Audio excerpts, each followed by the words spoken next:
The fork stopped midair, suspended in a moment that would later feel prophetic. Leonard Kalin sat at his usual corner table in Riva Alta, where amber light caught the rim of his wine glass and transformed it into liquid gold. The restaurant hummed with carefully orchestrated wealth, low conversations, crystal clinking against porcelain, linen napkins whispering against expensive fabric.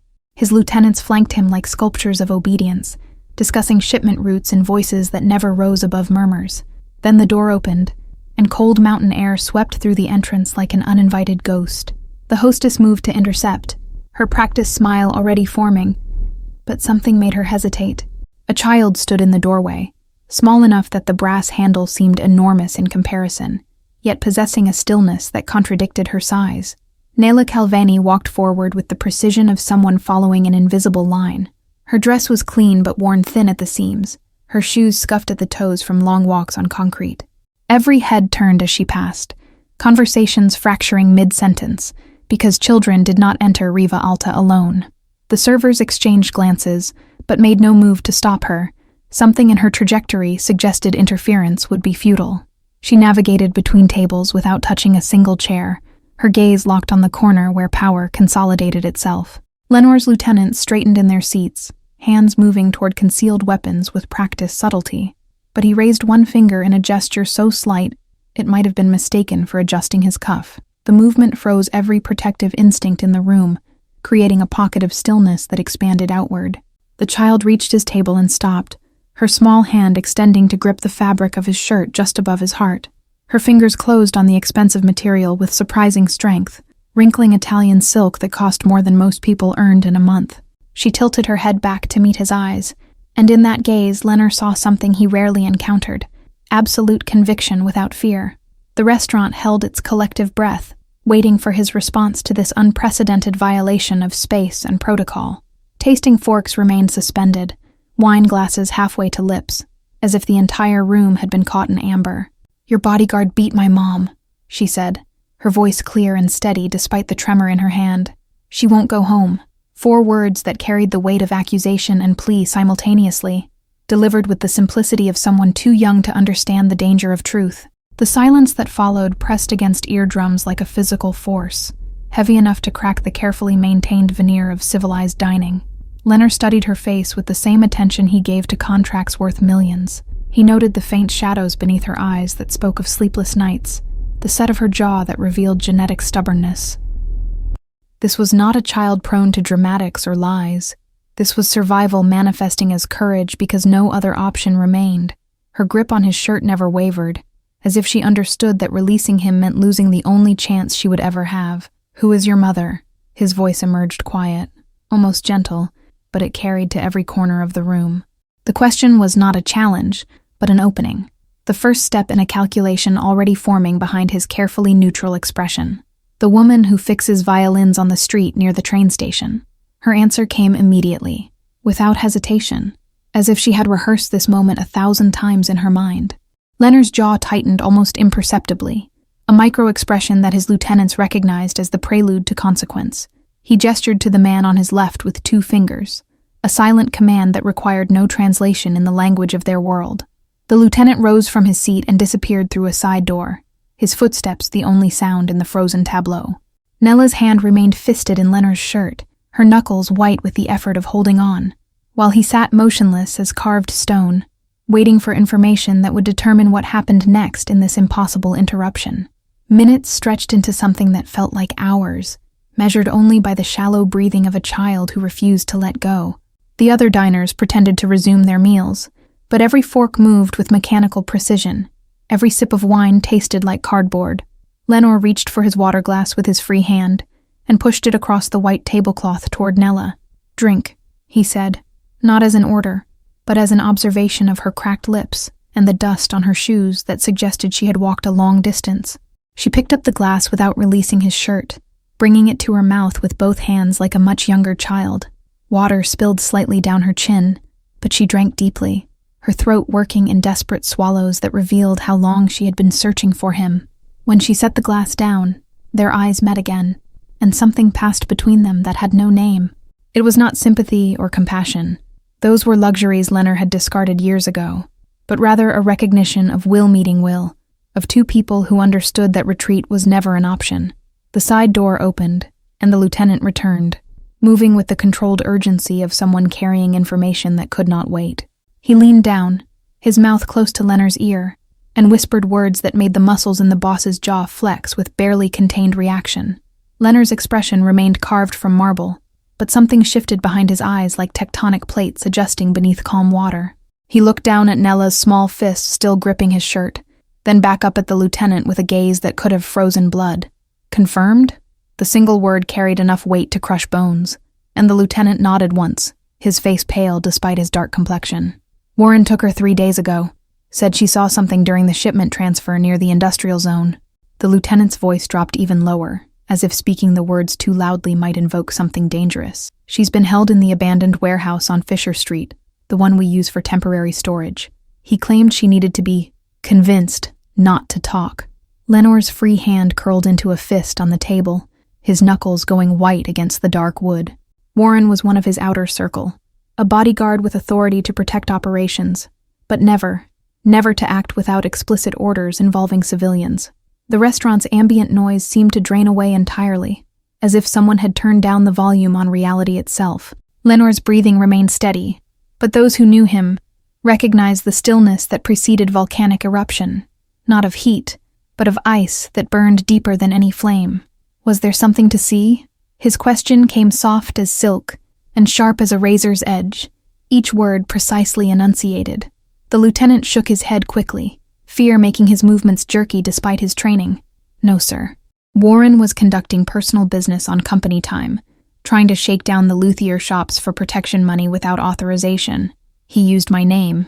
It was not a question, and the lieutenant's silence confirmed what Lenor already knew, that someone wearing his authority like stolen clothing had created this situation, had brought this child to his table with accusations that carried the terrible weight of truth. Lenor stood slowly, the movement causing Nella to stumble slightly but not release her grip on his shirt.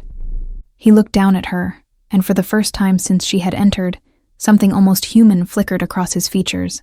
Not kindness, but something more complex, a recognition of debt incurred through another's error. Take me to her. Nella's voice came small but firm, and Lenor realized she had not just come to accuse but to lead, to ensure that words translated into action. He nodded once, a gesture that sent ripples of shock through every observer in the room. Lenor Kalin did not follow children, did not allow anyone to dictate his movements. Yet here he was, allowing this small hand to guide him toward the door like a compass pointing toward something he could no longer avoid.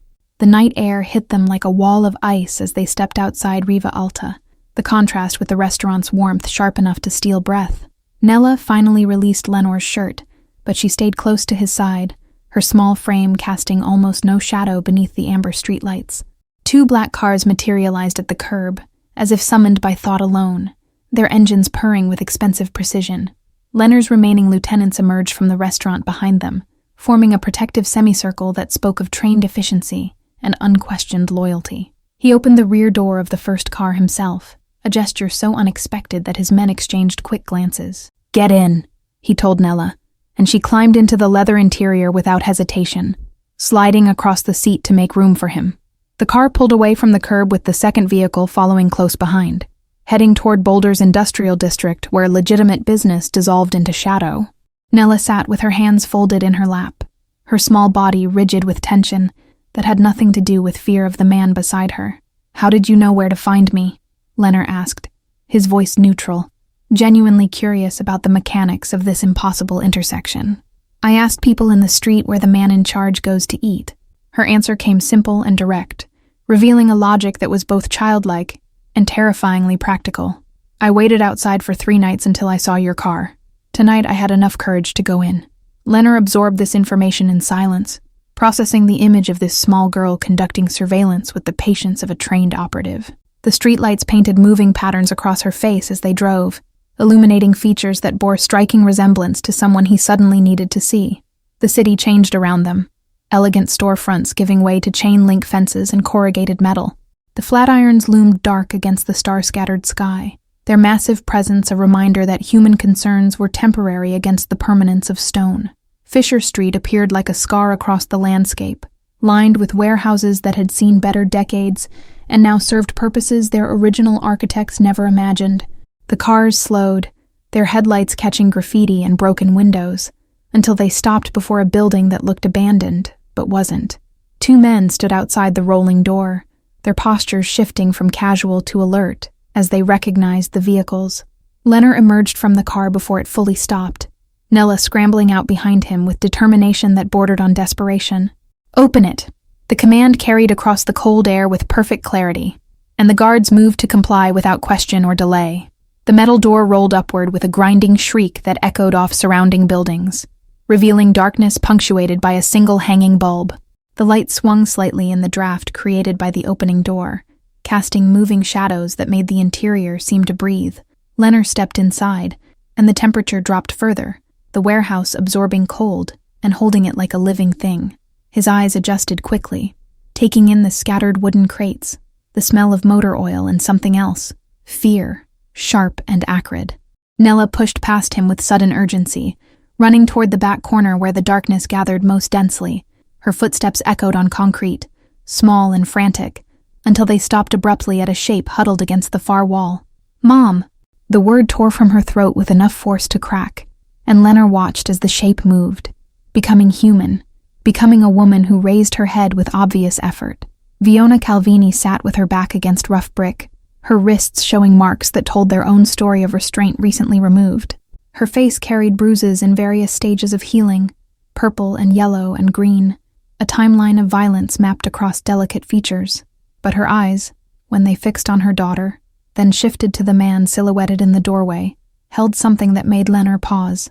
Not gratitude, not relief, but a kind of weary recognition, as if she had always known this moment would arrive in some form, had been waiting for the consequence of being in the wrong place at the wrong time in a city where power operated by rules most people never saw. Leonard moved forward with measured steps, his presence filling the warehouse like water flooding into empty space. His lieutenants fanned out behind him, their faces carved from stone, as they took in the scene that represented a catastrophic failure of protocol. Fiona pushed herself upward along the wall, her movements slow and careful, as if testing which parts of her body still functioned properly. Nella wrapped her arms around her mother's waist, pressing her face against fabric that smelled of sweat and concrete dust, and days without sunlight, cut her loose completely.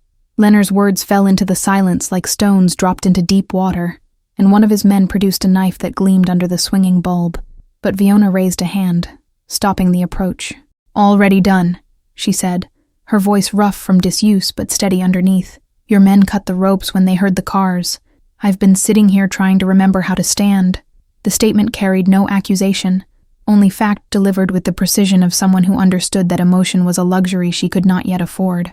She finally managed to straighten fully, one hand braced against the wall, the other resting on her daughter's head. Leonard studied her with the same intensity he had given Nella, cataloging details that told a story beyond the visible bruises. Her hands showed calluses in specific patterns, not from manual labor but from skilled work requiring precision.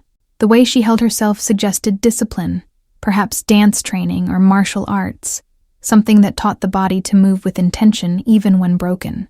Fiona Calvini. He spoke her name as a statement, not a question, and she nodded once in confirmation.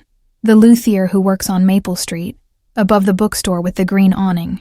Her response contained more information than necessary, establishing location and legitimacy, proving she was not invisible even if she had been treated as such. Leonard's jaw tightened fractionally. "Warren claimed you witnessed a shipment transfer, that you needed to be silenced before you talked to authorities who would never have believed you anyway. I witnessed him stealing from a delivery truck behind the music shop at 2 a.m. Fiona's correction came quiet but firm, each word chosen with the care of someone who understood that truth was her only weapon. He was taking boxes that didn't belong to him, marking them as damaged when they were perfectly intact. When he saw me closing up the workshop, he decided I was a problem that needed containing. The explanation shifted the entire framework of the situation from operational security to common theft. Warren had not been protecting Leonard's interests, but covering his own criminal enterprise conducted under borrowed authority. "How long?" Leonard asked, and Fiona understood he was not asking about her captivity, but about Warren's operation. Based on the quantity he was moving, months, maybe longer. She paused, then added with deliberate precision, He told me you had ordered my silence, that speaking would endanger my daughter more than staying quiet ever could. The manipulation was elegant in its cruelty, using Leonard's reputation as a weapon without his knowledge or consent. Warren had created a perfect trap, one that relied on fear of power rather than power itself, and in doing so had made Leonard complicit in violence he never authorized. He was wrong.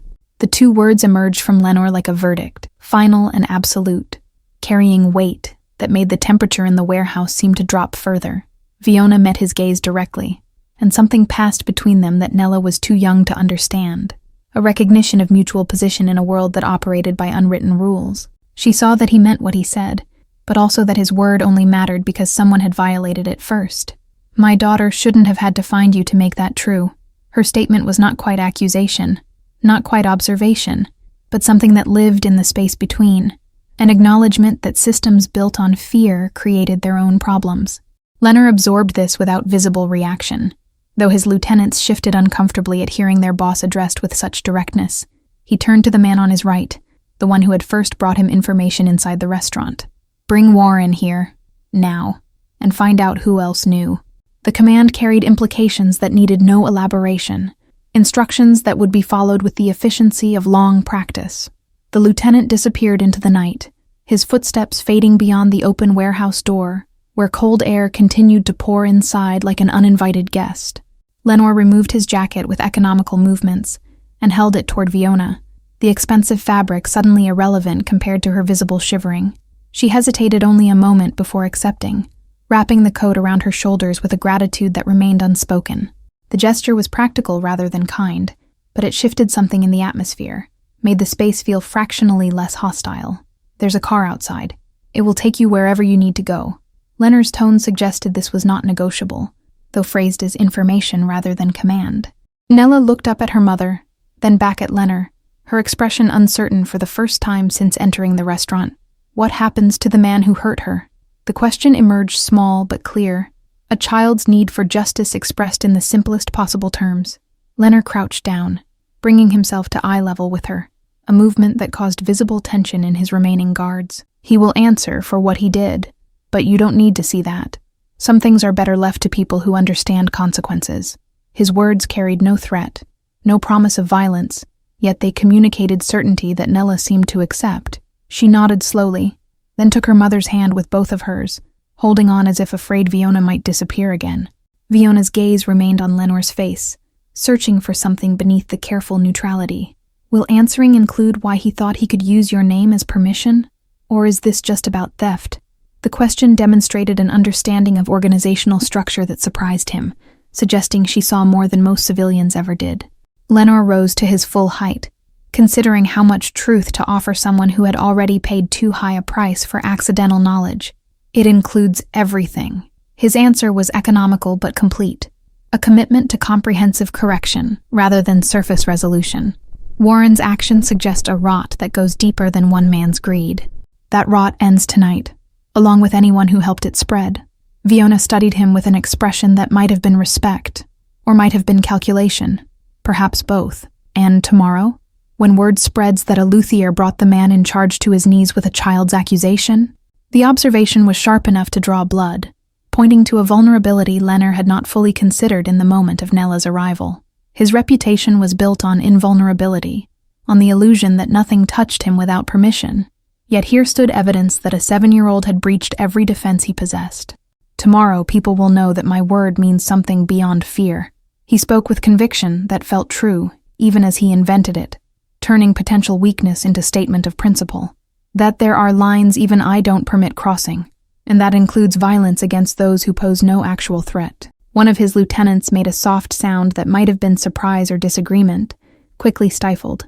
The philosophy Leonard was articulating existed in direct contradiction to standard operational procedure, where witnesses were liabilities and loose ends were severed without sentiment. Fiona tilted her head slightly, weighing his words against lived experience. Pretty ideals from a man who makes his living on controlled violence, but I suppose even criminals need codes, or everything becomes chaos. Her tone carried no judgment, only observation delivered with the detachment of someone who had spent 3 days contemplating the nature of power. Leonard found himself unexpectedly impressed by her refusal to perform gratitude or terror. her insistence on maintaining dignity, even while wearing his jacket over torn clothing. Codes are what separate us from Warren.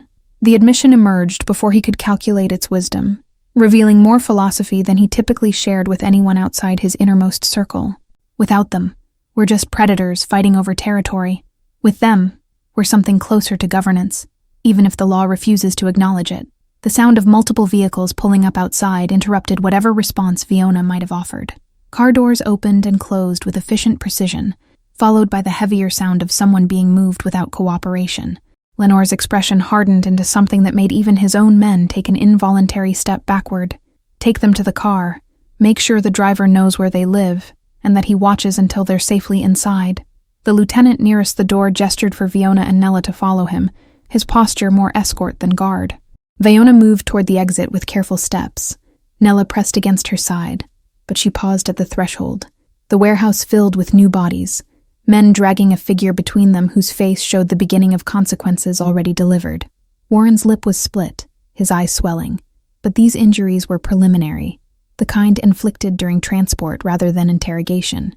Lenore did not watch Fiona and Nella leave, keeping his attention fixed on the man being forced to his knees on concrete. The contrast between his stillness and Warren's agitation spoke volumes about which position held more power in this moment. "Do you know why you're here?" Lenore's question emerged soft, almost conversational, more dangerous than any shout could have been. Warren's eyes darted around the warehouse, looking for escape or explanation, finding neither. "Boss, I can explain. The woman, she was going to talk. I was protecting our interests. By stealing from cargo that wasn't yours to touch, by invoking authority you don't possess, by holding a civilian for days without clearance or cause." Each question landed like a physical blow, systematic dismantling of every excuse before it could fully form. The other men in the warehouse stood silent, bearing witness to accountability that reinforced every lesson about operational boundaries. This was not just about Warren's punishment, but about preventing the next person from believing they could act without consequences. Warren's face shifted through calculations visible enough to be embarrassing, weighing lies against truth, defiance against surrender. "She saw me, boss. I couldn't just let her walk away knowing you were a thief?" Lenore's interruption was surgical.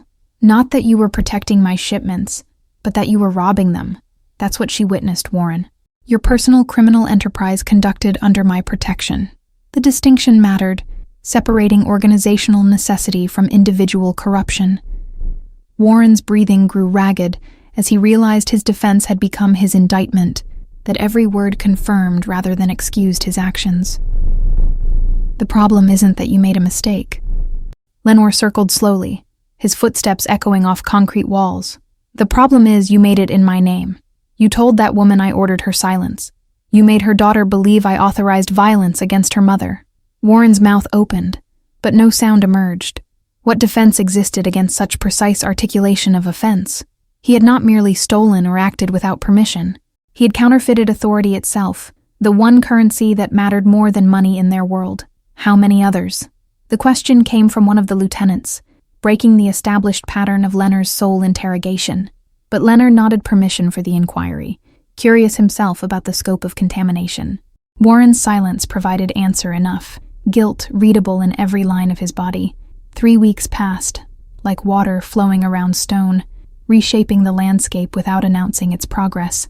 Lenore returned to his routines at Riva Alta, the restaurant absorbing the memory of interruption and smoothing over the rough edges until everything appeared normal again. But the story had escaped containment, spreading through networks that trafficked in information as valuable as any commodity. People whispered about the child who had walked into power without fear, about the boss who had responded to accusation with investigation rather than elimination. The narrative shifted his reputation in ways both useful and dangerous, painting him as someone with principles beyond profit. Some saw this as strength, evidence of control so complete it could afford mercy. Others saw vulnerability, proof that the right leverage could bend even the unbendable. Lenore absorbed these reactions without visible concern, adjusting strategies to account for perception shifts. He increased security protocols while loosening operational restrictions, demonstrating that accountability flowed both directions: protection for loyalty, consequences for betrayal. On a Thursday afternoon, when sunlight slanted through Riva Alta's windows at angles that made the glassware glow, the hostess approached his table with unusual hesitation. "Sir, there's a woman asking to see you. She says you'll remember her." He looked up from documents that required his signature, already knowing who stood waiting. "Send her in." Fiona entered alone, moving with restored grace that spoke of healing both physical and psychological. She carried something wrapped in dark cloth, holding it with the care of someone transporting something precious and fragile. The restaurant noticed, but did not react, diners having learned that unusual events at Leonard's table were to be observed peripherally, never directly. She stopped at the customary distance, neither too close nor too far, respecting boundaries while refusing to be diminished by them. "I brought something that belongs to you." She placed the wrapped object on the table, her movements precise and deliberate. Leonard gestured for her to sit, a courtesy he rarely extended to unexpected visitors. She accepted, settling into the chair across from him with straight-backed composure that reminded him of her daughter's fearless approach weeks earlier. He unwrapped the cloth carefully, revealing an instrument bow restored to pristine condition. The wood glowed with new finish, the horsehair tight and perfect, every component showing the kind of attention that transformed function into art. "Warren had it." Fiona's explanation came quiet, but clear. "He took it from my workshop the night he grabbed me, probably thought it was valuable. Your men found it when they cleaned out his apartment." Leonard turned the bow in his hands, feeling the balance that spoke of craftsmanship beyond mere functionality. The restoration had required hours of patient work, each detail attended to with a precision that matched his own approach to operations that required invisible perfection. "You came to return stolen property." His statement invited elaboration, recognized that the gesture carried meaning beyond simple logistics. Fiona met his gaze without flinching, her green eyes steady in the afternoon light. "I came to see if the man who ordered my release is the same one who built the system that allowed my capture." The accusation landed softly but unmistakably, a philosophical challenge wrapped in practical observation. She was testing whether his intervention had been aberration or principle, whether she owed gratitude or merely acknowledged a temporary alignment of interests. "They're the same man." Lenore set the bow down carefully, giving the admission weight through deliberate placement. "But only one of them makes decisions. The other just exists in the space those decisions create." Fiona tilted her head slightly, processing the distinction between active choice and passive circumstance. "That sounds like philosophy designed to let you sleep at night. Does it work?" Her directness would have gotten most people removed from his presence, but Leonard found himself appreciating the refusal to perform deference. She spoke to him as an equal in conversation, if not in power, treating their interaction as negotiation rather than supplication. Some nights better than others. The honesty surprised him even as he spoke it, revealing more than strategic calculations suggested was wise. "The night your daughter walked into this restaurant, I slept worse than I had in years. Not from guilt, but from understanding how close the system came to permanent failure." Fiona absorbed this with an expression that suggested she was cataloging information for later analysis. "Warren's gone. Your men won't say where, but absence speaks loudly enough. How many others disappeared with him?" The question demonstrated awareness of organizational cleaning that extended beyond individual punishment. She understood that corruption metastasized, required excision of surrounding tissue to prevent recurrence, and wanted to know the scope of consequences her survival had triggered. 4 more. Leonard's answer came without hesitation, a number she deserved to know given that her witnessing had initiated the purge. 3 who knew and said nothing. 1 who actively helped Warren move stolen goods through false documentation. Fiona's hands tightened slightly on the table edge, the only visible reaction to confirmation that 5 lives had ended because she had been in the wrong place at the wrong time. That's a high price for watching someone steal boxes in an alley. The price wasn't for watching. Leonard leaned forward fractionally, his voice dropping to a register meant only for her. "It was for the lie Warren told after. He made you a symbol of something I can't permit, the belief that my authority can be borrowed without consequence." The explanation reframed her captivity as symptom rather than cause, transformed her from victim into catalyst for correction that would have eventually become necessary regardless. Fiona seemed to understand this, her expression shifting from defensive to contemplative. "So I should feel grateful? That my suffering served a greater purpose in your organizational structure?" The edge in her voice was sharp enough to draw blood, but it lacked the heat of genuine anger. This was testing boundaries, probing to see where his justification ended and her autonomy began. Leonard sat back, recognizing the trap implicit in any answer that suggested she owed him anything. "You should feel whatever you feel. Gratitude isn't currency I trade in. You survived something you shouldn't have faced, and your daughter was brave enough to find me when courage mattered more than caution." The acknowledgement of Nella shifted something in Fiona's posture, softening the defensive tension that had kept her spine rigid. "She hasn't stopped talking about you. Asks every day if the man from the restaurant is making sure we're safe." The revelation carried implications Lenor immediately recognized. A 7-year-old's attachment to someone who represented protection could become liability or leverage depending on who learned of it. Is she right to ask? "Do you feel safe?" Fiona considered the question with visible seriousness, weighing lived experience against recent interventions. "Your men watch our building. Not obviously, but I notice patterns. The same cars at different times, faces that appear too frequently to be coincidence. So yes, safer than before. But safety provided by the same power that endangered me feels precarious." Her analysis was uncomfortably accurate, pointing to the fundamental paradox of his protection, that it was simultaneously shield and potential weapon. Lenor respected her refusal to pretend comfort where calculation existed, her insistence on naming the dynamics most people preferred to ignore. The afternoon light shifted as clouds moved across the sun, painting the restaurant interior in alternating brightness and shadow. A server approached with fresh water, reading the tension at the table with trained precision, retreating without offering menus or interruption. The moment stretched between them, filled with unspoken negotiations about trust and terms. Lenor noticed details he had missed during their first encounter in the warehouse, the silver chain at her neck disappearing beneath her collar, the precise way she held her hands when not actively gesturing, suggesting control born from years of detailed work. Her profession had shaped her the way his had shaped him, creating discipline that manifested differently, but derived from the same source, understanding that small mistakes carried large consequences. "Your daughter mentioned you play violin yourself." The observation was calculated to shift conversation away from philosophy toward something more concrete and less fraught with implicit accusation, that you were teaching her before everything happened. Precarious is honest. He picked up the bow again, running his thumb along the perfectly restored curve. Most safety is. The difference is whether you know who holds the strings or pretend they don't exist. Fiona watched his handling of the instrument with professional interest, noting his care despite obvious unfamiliarity with its purpose. "You're not a musician. Why does that matter to you?"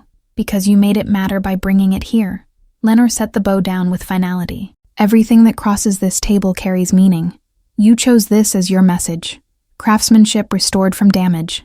I'm curious what you want me to understand from it." Fiona's lips curved into something that wasn't quite a smile, but suggested appreciation for his reading of subtext. "I want you to understand that broken things can be fixed if someone with the right skills decides they're worth saving. Not as they were, but as something that works again." The metaphor was transparent enough to be deliberate. She was speaking about herself, about systems, about the possibility of repair without erasure of damage. Lenor absorbed the message, recognizing both its wisdom and its implicit challenge to his usual methods of problem resolution. "I don't fix things." His response came flat and definitive. "I replace them or remove them. Fixing requires patience I've never cultivated and faith in transformation I've never possessed." Fiona leaned forward slightly, her intensity matching his in different frequency. "Then maybe you should learn, because your replacement solution almost killed someone whose only crime was closing up her workshop at the wrong hour." The accusation was fair enough that Lenor couldn't deflect it, so he absorbed it instead, letting the weight settle into calculations about how he structured authority and accountability. She was right.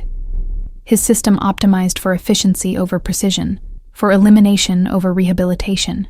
"If I wanted to learn," he said carefully, testing words before committing to them, "where would someone teach that particular skill, metaphorically speaking?"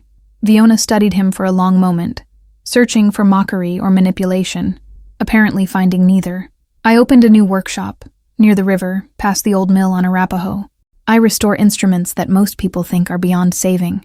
Water damage, fire damage, decades of neglect." The information was offered casually, but Lenor recognized the invitation hidden within practical details. She was telling him where to find her, establishing that his presence would be interpreted as genuine interest, rather than surveillance or threat. Instruments. He repeated the word as if testing its weight, not metaphors for organizational reform, actual violins and cellos and things with strings. Her laugh emerged unexpected and genuine, brightening her features in a way that reminded him she was younger than the past weeks had made her seem. Actual instruments. though I won't stop you from drawing whatever philosophical conclusions you need while watching wood grain get sanded." The moment felt oddly normal, two people discussing craft and location, as if their introduction hadn't involved kidnapping and accusation. Leonard found himself uncertain how to navigate conversation that didn't involve negotiation or threat, this strange territory where words served no purpose beyond communication. "Your daughter," he shifted topics to ground that felt more familiar. "She goes to school near there? The elementary on Baseline?" Fiona's expression sharpened immediately, maternal protection activating at the mention of Nella, in context of his knowledge. "She does. Why do you ask?" "Because children who demonstrate that kind of courage deserve to grow up without looking over their shoulders." Lenore kept his tone neutral, factual. "I wanted to make sure the protection extends to the places she actually spends time, not just the building where she sleeps." The explanation seemed to satisfy something in Fiona's assessment, her shoulders dropping fractionally from defensive height. "Your men already know her route. They've been following it for 2 weeks, always far enough back that she doesn't notice, but close enough to intervene if necessary. Her awareness of his surveillance network shouldn't have surprised him. She had already demonstrated observational skills sharper than most civilians possessed. Does that bother you, knowing we watch?" A couple at a nearby table laughed at something private, the sound jarring against the weight of their conversation. Fiona glanced toward the noise, then back to Leonard, as if measuring the distance between normal life and the one she currently inhabited. The restaurant existed in both worlds simultaneously, a place where ordinary people celebrated anniversaries while transactions that determined the city's hidden architecture happened 3 tables away. "I teach her to notice patterns now," Fiona said quietly, returning to his question about Nella's awareness, not to make her paranoid, but to give her tools I never had. "She knows which cars belong in our neighborhood, which faces appear too frequently, how to recognize when someone is watching versus when someone is hunting." The admission revealed parenting philosophy shaped by trauma, a mother preparing her child for a world that had already proven dangerous. Lenore understood this instinct. His own father had taught him similar lessons, though the threats they'd faced came from different sources and required different defenses. Fiona considered the question with the same seriousness she'd given his earlier inquiries about safety. "It bothers me that it's necessary, but given that it is, I prefer competent watchers to the alternative. Your men are professionals. They don't make her feel hunted." The compliment was backhanded but sincere, acknowledging expertise while regretting its requirement. Leonard appreciated the complexity of her position, the way she refused to collapse into simple gratitude or resentment, maintaining nuance that reflected the actual mess of their situation. "The workshop." He returned to safer ground. "You said near the river. Is it the building with the green door, the one that used to be a print shop?" Fiona's surprise showed clearly, her eyebrows rising slightly. "You know it? That specific building?" "I know every building in this city that changes hands or purpose." The admission revealed more about his operational thoroughness than he typically shared. "Old print shop, vacant for 18 months, purchased 3 weeks ago through an LLC that took some effort to trace back to you." Her expression cycled through several emotions, impressed, unsettled, resigned, before settling on pragmatic acceptance. "Of course you know. Why would I expect privacy from someone whose business is knowing everything? There's a difference between knowing and caring." Leonard's distinction was subtle, but significant. "I know because information is collected. I care because you made yourself relevant by surviving and then by showing up here with that bow." Fiona absorbed the statement, parsing it for threat or reassurance, apparently finding elements of both. "Relevant. That's one way to describe being caught in your organization's crossfire and living to discuss it. Most people don't live to discuss it." His response emerged colder than intended, stating fact without considering how it would sound. The ones who do usually want something: money, protection, leverage. You came back to return property and ask if I'm the villain or just playing one. That makes you either very brave or very foolish. Fiona stood slowly, the movement signaling conclusion, without requiring announcement. Maybe both. Bravery and foolishness look similar when you're the one taking the risk, but I came for another reason too, when I wasn't sure I'd have the courage to voice. Leonard remained seated, giving her the positional advantage of height, curious where this conversation would ultimately land. "Say it then. You've earned the right to speak freely at this table." She took a breath, steadying herself for words that clearly carried weight. "I wanted to see if you were someone who could learn from mistakes, or just someone who punished them. Because Nella asks about you, and I need to know whether to encourage that interest or crush it for her protection." The statement hit harder than accusations or demands would have, pointing to a responsibility Leonard had never asked for, but couldn't deny accepting. "I don't know how to be someone a child should admire. That's not a skill my life has required developing." Fiona's smile carried sadness mixed with something that might have been understanding. "Neither did I, until I had one. But here's what I've learned. Children don't need perfection. They need honesty about imperfection, and evidence that adults can grow. You did that, even if you didn't mean to." She picked up the bow from the table, but instead of taking it, she held it out to him. "Keep this. Not as payment or symbol or anything transactional. Keep it because instruments need to be used or they forget their purpose. If you ever want to understand fixing instead of replacing, bring it to the workshop. I'll show you how restoration works." Leonard took the bow, feeling its weight settle into his palm with unexpected rightness. "This feels like a test I don't know how to pass." "It's an invitation, not a test," Fiona corrected gently. "Tests have right answers. Invitations just require showing up and being willing to learn something you didn't know before." She turned to leave, but paused after 2 steps, looking back over her shoulder with an expression that was hard to read. "Thank you for releasing her, for believing Nella when belief mattered, for whatever version of justice you delivered that I'll never see details of. Those things matter, even if they don't erase what came before." Leonard nodded once, accepting the gratitude without diminishing it with false modesty or philosophical deflection. "Your daughter is remarkable. Whatever you're teaching her about courage and timing, don't stop." Fiona's departure left silence in her wake, the restaurant's ambient noise flowing back in to fill the space she had occupied. Leonard sat with the bow across his lap, running his fingers along wood that had been destroyed and remade into something functional and beautiful. 3 months passed with the patient inevitability of seasons changing in the mountains. Autumn painted the flatirons in shades of rust and gold, the aspen trees transforming hillsides into cascading color that tourists photographed and locals appreciated with quieter reverence. Lenor's routines continued with their established precision. Meetings at Riva Alta, negotiations in offices where expensive art disguised the nature of transactions, the endless maintenance of empire built on control and calculation. But something had shifted in the foundation, a hairline fracture that didn't weaken the structure, but changed how light moved through it. His lieutenants noticed the change without commenting directly, their observations manifesting in careful questions about priorities and strategic direction. They watched him deflect a confrontation that would normally have escalated to violence, choosing negotiation instead, and wondered if the boss was losing his edge or discovering something sharper. The organization adapted around his subtle transformation, uncertain whether to be concerned or impressed. The bow in his car became a subject of silent speculation among those who drove with him or waited outside meetings. No one asked its significance, because asking would acknowledge they'd noticed, and noticing meant caring about something beyond operational efficiency. But the object accumulated meaning through repetition, becoming a symbol whose interpretation varied depending on who observed it and what they needed to believe about the man who kept it there. Nela saw him twice more during those months, brief encounters when he arrived at the workshop while she was present. She greeted him with the easy familiarity of someone who had no framework for appropriate distance, asking about his day with genuine interest that assumed his world operated by normal rules.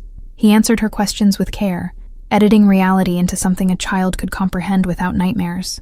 He drove past the workshop twice before finally parking across the street on a Tuesday afternoon, when rain threatened but hadn't yet arrived. The green door looked freshly painted, a brass sign beside it reading Calvini Restoration, in elegant script that suggested permanence rather than temporary venture. Through the window he could see Fiona bent over a workbench, her concentration absolute as she attended to an instrument spread across padding. The scene looked impossibly peaceful, removed from the violence and calculation that comprised his daily existence. He sat in the car for 17 minutes, the bow resting on the passenger seat beside him, while he wrestled with the unfamiliar sensation of uncertainty. This wasn't negotiation or confrontation. It was something that required vulnerability he had spent decades eliminating from his operational capacity. Finally, he picked up the bow and crossed the street, the bell above the door announcing his entrance with a cheerful brightness that seemed incongruous. Fiona looked up, surprise flickering across her features, before settling into something more complex, welcome mixed with wariness, curiosity tempered by caution. "I brought it," he said, holding up the bow as if evidence was required. "I don't know what I'm supposed to learn, but I'm here to try."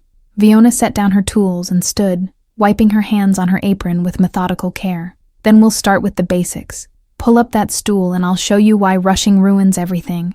Why patience is the only tool that actually matters. And how sometimes the best repair is barely visible. Lenore settled onto the wooden stool, feeling absurdly out of place in his tailored suit, among sawdust and instrument cases. But as Fiona began explaining the architecture of sound, the way wood grain influenced resonance, the patience required to restore rather than replace, something unfamiliar happened. He listened.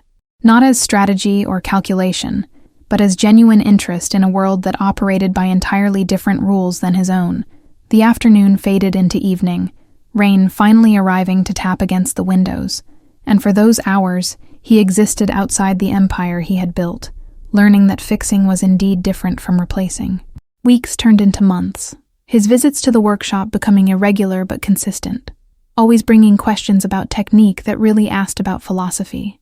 Nayla sometimes appeared after school, doing homework in the corner while her mother worked, and this strange man who had once been her rescuer sat learning the language of restoration. The bow eventually hung from his rearview mirror, suspended on its leather loop where it swayed with every turn and stop. He never explained it to anyone who asked, and most knew better than to ask. But it remained there, catching light as he drove through the city, a reminder that some things could be saved if someone with the right skills decided they were worth the effort. One evening, as winter threatened early arrival with frost that turned windows into abstract art, Fiona locked up the workshop and found him waiting by his car. "You've been coming here for months. When are you going to tell me why?" Lenore looked at the bow swaying gently in the cold wind, then back at her. "Because you were right. Some things can't be replaced. They have to be fixed, or they're lost forever. I'm trying to figure out which category I fall into before it's too late to matter." Fiona stepped closer, her breath visible in the freezing air. "You're not an instrument, Lenore. You're a person. And people get to choose whether they want to change, every single day, with every single decision. You showing up here? That's choosing." The simplicity of her statement cut through layers of complexity he had used to justify decades of calculated action. He nodded slowly, accepting wisdom delivered without judgment, offered as gift rather than obligation. They stood in comfortable silence while the city moved around them. Two people from incompatible worlds who had somehow created a space where restoration mattered more than destruction. Above them, the bow swayed in the mirror, balancing perfectly between what was broken and what could still be saved. Thank you all for following this story. If you've been moved by Lenore and Fiona's journey, write in the comments where you're watching from. I'd love to know where in the world this tale of courage and restoration has reached. Don't forget to like, subscribe, and share this video. Your support means everything and helps me continue bringing you stories that matter. Until next time.